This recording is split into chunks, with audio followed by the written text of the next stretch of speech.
Greg, how pleased have you been with Kawhi Leonard and the fact that he's doing this in a playoff series and he's doing it as a rookie? Kawhi is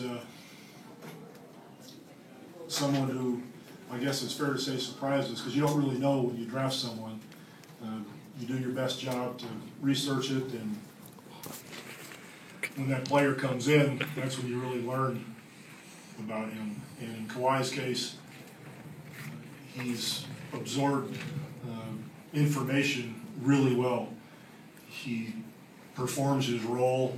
He plays D and he rebounds, he runs the floor, and he's got a way about him where he's not so anxious to show us that he's got every move in the world, or I'm really good on offense, you should go to me more. He's level-headed and takes things when they come, which is great because he blends in with everybody else, and like I said, just plays his role. But a lot of rookies can't do that, and he's been really good at it. Bob, you didn't get to see a lot of Danny Green last year, but you could sense that he could play in the system on his team, confidence. What was it about him that convinced you that he could do this? Well, he came into training camp and he played great. He was aggressive, he was physical, he was determined, and some of that had been lacking in the past, where he was maybe a little bit lackadaisical. And he's gone through some tough times or some situations where he's been cut a couple times with us, and he's been around. And this time, it clicked for him.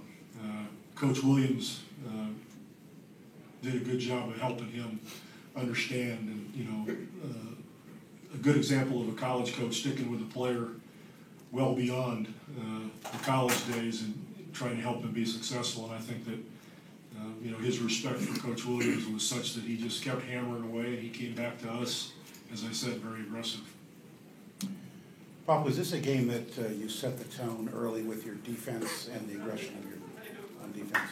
Well, I thought we came out aggressively, as you mentioned, but it's still a basketball game, and we had a good night, they had a poor night. I think they shot 23% in the first half, or close to that.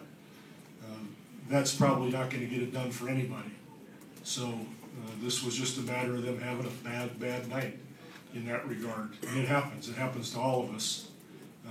We shot it better than that, and it was enough to make the game what you saw. But it's a lot about whether the ball goes in the hole or not, and they just had a tough night. Tonight seemed like the starters came out more aggressive than normal, because a lot of times you get a lot more scoring from your bench, and tonight the starters came out more aggressive in the first half. Do you think that triggered something for the rest of the game? I don't know how to judge whether the starters were more aggressive than usual or not. I just don't understand how to do that. But we made shots. We came out, we made shots, and they couldn't throw it in the ocean. And as I said, it happens to all of us, and it happened to them tonight.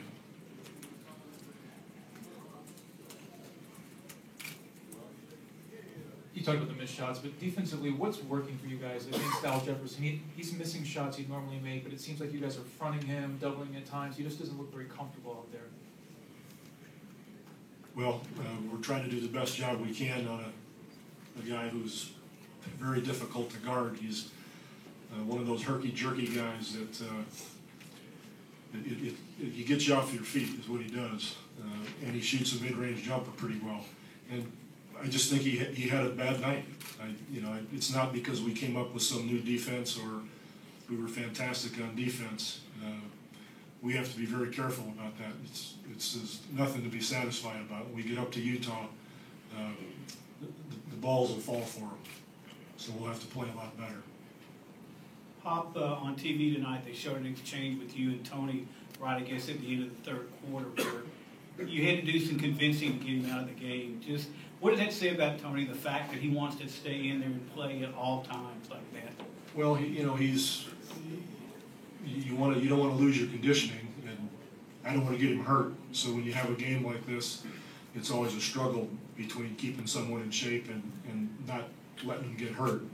And we all go through it.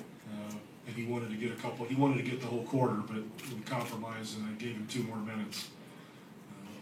But he's been special for us all year, obviously, and we've got to keep him ready to go. And that doesn't mean, sit him and put him in a bubble. He's still got to play to some degree. Greg, as good as this was, as a team, you guys have to remind yourselves, and I know it's obvious, but game 3 that's kind of the series changer, and it'll be on the road, and the 30-point plus victory, and that goes out the window as soon as you play it. We don't look at what game it is. The first game's pretty important, and the second game's important, and so on and so forth. You just can't think that way. You want to play as well as you can every night, and you win or you lose, and then you worry about the next game. Let it go. And we won't take any great satisfaction from this game